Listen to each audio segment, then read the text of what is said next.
the Congress, as is true in Europe with the European Union, has Facebook and Google and Apple and Microsoft and Amazon in their target zone.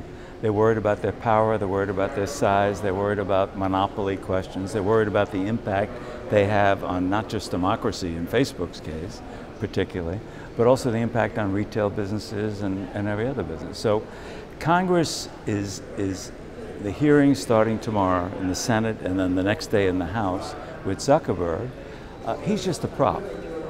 They're the actors, and they're going to perform on stage making like they've been dealing with this issue a long time. They haven't. They've been very late to the issue of, say, privacy. But Zuckerberg, no matter what he says tomorrow, he's going to get beat up.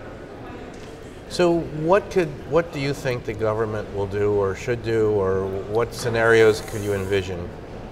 Well, I mean, there are questions. First of all, you start at the most extreme position, which is antitrust. Do you break up companies, as it was proposed that Microsoft was broken up in 1999 and 2000 in the trial, which I covered actually for the New Yorker. They decided, the Court of Appeals, not to break up Microsoft. The original judge in the lower court decided to break them up. There's a real argument that technology breaks up these companies and weakens them over a period of time. The counter argument today is that with network effects, that if you have 2.2 billion users, as say Facebook does, it's very hard for them to lose, or someone else to come on and have that kind of scale in the future. And that's a real issue. So if you don't invoke the antitrust laws, and it's a real stretch to bring the antitrust laws against them, because they bring in cheap prices. It's free, Facebook. How are you charging that the consumer is hurt by that?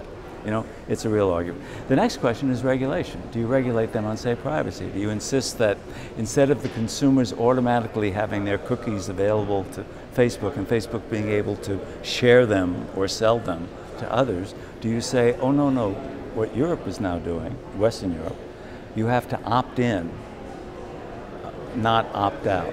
And to opt out is very hard, meaning if you're a user on Facebook, you don't want them to have access to your cookies, you have to go through a laborious procedure to opt out. The argument is that you won't have my cookies unless I opt in. And Ken, finally, I wanted to ask you about the book. I know we're not going to talk about it quite yet until it comes out, but what's fascinating about this industry that keeps you writing about it all these years and brought you to writing the book?